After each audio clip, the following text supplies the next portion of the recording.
Bonjour, bonsoir à tous. Agribio Alpes-Maritimes vous souhaite la bienvenue sur ce podcast. Le podcast du jour est intitulé La drèche de brasserie dans l'alimentation animale, les résultats. Bonne écoute. Bonjour à tous, bienvenue dans ce podcast consacré à la drèche de brasserie dans l'alimentation animale. Mais d'abord, qu'est-ce qu'une drèche ? C'est tout simplement le résidu de céréales germées issu du brassage de la bière après le trempage et le broyage. Très riche en protéines, en lipides et en minéraux, elle existe sous plusieurs formes, fraîche, déshydratée ou fermentée. Si on le connaît surtout dans les rations des élevages bovins, ovins ou volailles, sachez qu'elles sont aussi favorisées en fertilisation. Agribio Alpes-Maritimes a également travaillé sur cette pratique et a réalisé un essai expérimental ainsi que des analyses. Si vous souhaitez plus d'informations sur ces sujets, n'hésitez pas à nous contacter ou à consulter nos publications, le lien est en description. Elles peuvent être aussi utilisées dans l'alimentation humaine ou pour la production de biogaz. Attention, les drèches de brasserie valorisées dans l'alimentation animale en agriculture biologique doivent être certifiées bio. Renseignez-vous auprès de votre brasseur. Ce podcast va parler des résultats d'un questionnaire soumis aux éleveurs bio du département des Alpes-Maritimes du 22 avril au 2 mai 2026, afin de connaître les freins, les pratiques et les motivations de l'utilisation de la drèche de brasserie dans l'alimentation animale. Y a-t-il des personnes qui l'ont testé ? En effet, sur les 20 personnes interrogées, 7 l'ont testé, dont 3 l'utilisent encore dans la ration de leurs animaux. Pour les 7 personnes, la répartition des élevages se fait telle que 3 personnes l'ont ou l'utilisent pour des poules, 2 personnes l'ont ou l'utilisent pour des bovins, 1 personne l'a ou l'utilise pour des porcs, et 2 personnes l'ont ou l'utilisent pour des ovins et caprins. Et y a-t-il des personnes satisfaites d'utiliser les drèches ? Sur les 7 personnes interrogées, toutes ont été ou sont satisfaites d'avoir utilisé ou d'utiliser la drèche. Une seule personne souhaiterait cependant en disposer davantage. Et quelles sont les motivations ou les démotivations d'utiliser de la drèche ? Les motivations souvent citées sont l'apport de protéines pour leurs animaux, le gain économique, la diversité alimentaire et faire plaisir aux animaux. Les démotivations citées sont souvent la conservation et le stockage des drèches, aller chercher les drèches et le risque pour les animaux. Et y a-t-il des avantages rencontrés ? Oui, premièrement au niveau de l'augmentation de la production. Sur les 7 personnes interrogées, 2 observent une augmentation de leur production, contre 5 personnes ne voient pas la différence. Pour les 3 éleveurs produisant de la viande, aucun effet n'a été observé sur la performance des animaux. Il n'y a pas eu d'augmentation ou de diminution. Pour les 4 éleveurs restants, parmi les producteurs d'œufs, l'un observe une augmentation, tandis que l'autre ne constate aucun changement. De même pour le lait, un éleveur d'ovins note une hausse de la production avec l'apport de drèche, alors qu'un éleveur caprin n'observe pas de variation. Deuxièmement, au niveau du coût alimentaire, sur les 6 personnes ayant répondu, 2 disent ne pas avoir observé de baisse ni d'augmentation du coût alimentaire, tandis que 4 affirment avoir constaté une diminution. Dans le cas des 2 personnes n'ayant pas observé de baisse, cela s'explique principalement par la distance nécessaire pour récupérer les drèches, ce qui augmente le coût du produit. En général, ce sont surtout le coût alimentaire et l'augmentation de la production qui sont cités dans la littérature et par les éleveurs. Mais on retrouve d'autres avantages mentionnés, comme le fait de pouvoir en distribuer à tous les animaux dans le cadre d'un polyélevage. L'appétence de cette matière reste assez élevée, beaucoup indiquent que leurs animaux en raffolent et qu'il faut donc éviter de leur laisser en accès libre.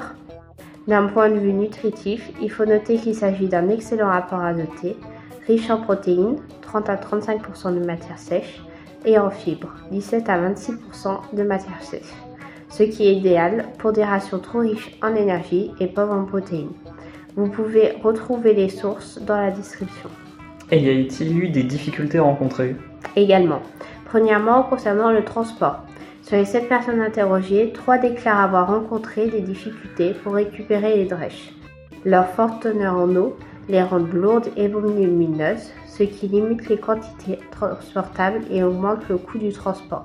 Parmi les 4 personnes qui signalent pas de difficultés, une est paysan brasseur, une se fait livrer les drèches et les 2 autres ont une brasserie située à moins de 20 minutes. Cette situation reste toutefois relativement rare dans le département des Alpes-Maritimes. Deuxièmement, au niveau de la conservation, nous pouvons constater que parmi les 7 personnes interrogées, 4 reconnaissent avoir rencontré des problèmes de conservation. Parmi elles, 3 habitent à plus de 30 minutes en voiture de la brasserie.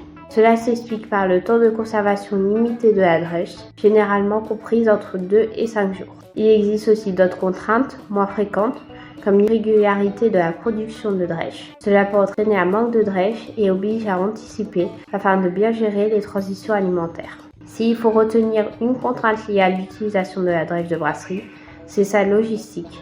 Son utilisation demande de prendre en compte plusieurs éléments, le temps de conservation, le temps de transport, les jours de brassage, la quantité consommée et l'organisation de l'élevage. Cette anticipation est indispensable pour assurer un approvisionnement régulier, éviter qu'une drèche dépassée soit distribuée, limiter les surplus et prévenir les ruptures. Et quelle est la forme d'utilisation? Sur les 7 personnes interrogées, toutes utilisent de la drèche humide ou dite fraîche. L'utilisation de la drèche déshydratée reste relativement rare en alimentation animale. En général, elle est surtout présente dans les zones de non-ensilage. En ce qui concerne la drèche ensilée, son utilisation se limite surtout à l'élevage ruminant. Cela représente 3 éleveurs, mais la drèche étant épuisée rapidement, l'ensilage semble peu nécessaire dans leur cas. Y a-t-il des pratiques à mettre en place? Sur les 7 personnes interrogées, toutes utilisent du matériel déjà présent à la ferme ou fourni par la brasserie. Le matériel le plus souvent cité pour le transport est l'ébène, le pick-up, la remorque ou l'utilitaire. Le matériel le plus souvent cité pour stocker les drèches est la poubelle, la bâche, la cuve IBC, la cuve prêtée par la brasserie. Et quelles sont les méthodes de conservation? Le temps conseillé de conservation de la drèche est compris entre 2 à 5 jours, mais cela peut varier en fonction du climat, s'il est sec, humide ou venteux, et de la saison. D'après les retours, en moyenne les éleveurs du 06 conservent leur drèche 4 jours, sans souci particulier.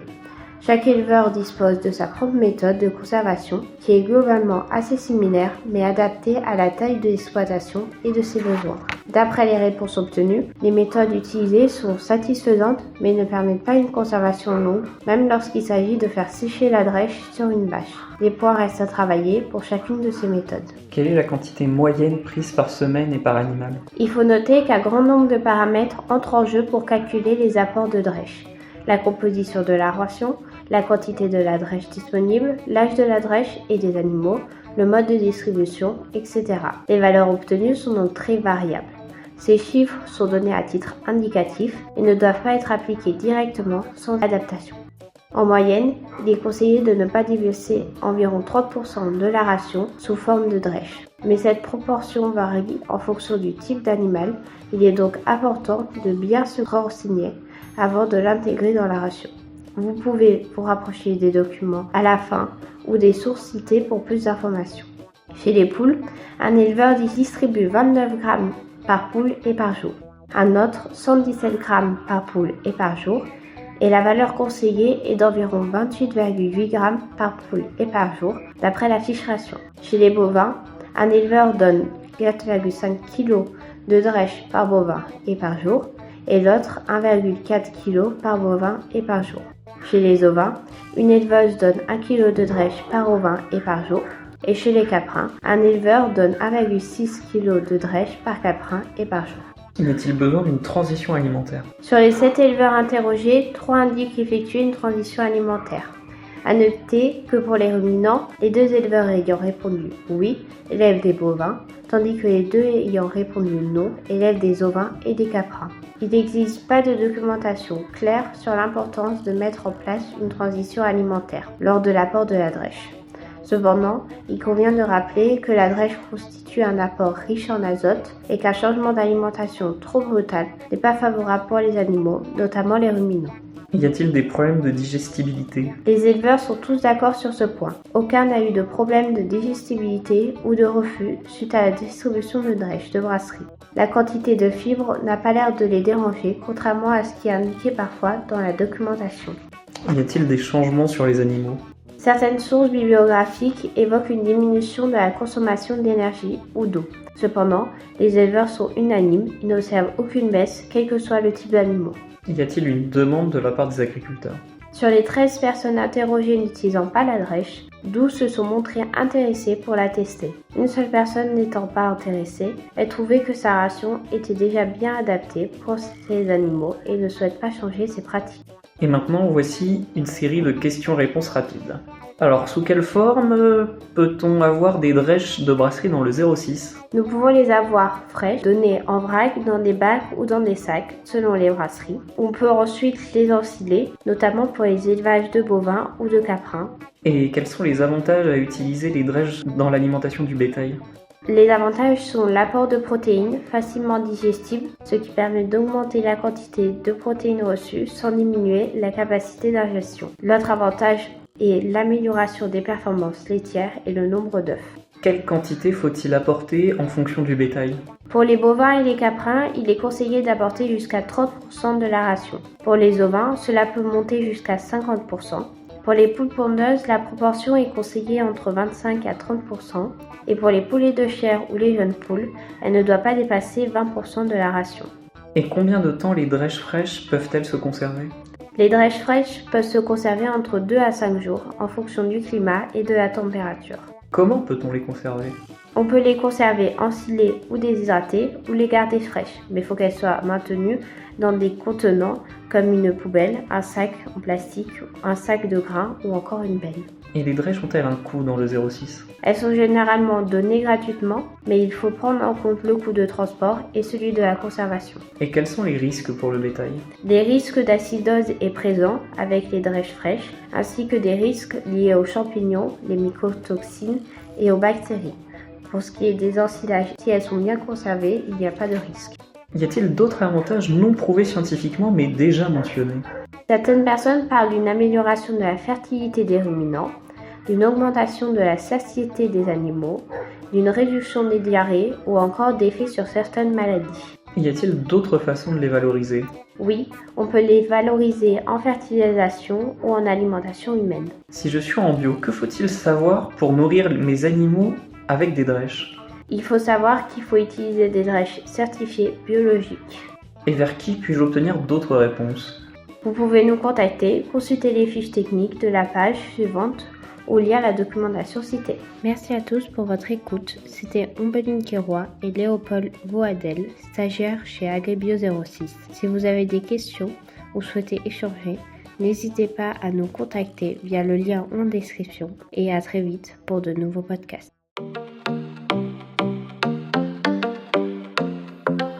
Merci de votre attention. L'association Agribio Alpes-Maritimes vous souhaite une bonne matinée, journée, soirée et serait ravie de vous retrouver bientôt sur ces formations ou rencontres, soit à la fête paysanne bio et artisanale la première semaine de juillet à Collonges ou à la foire bio et locale C'est l'idéal la troisième semaine de septembre au campus Vette Azur Antibes.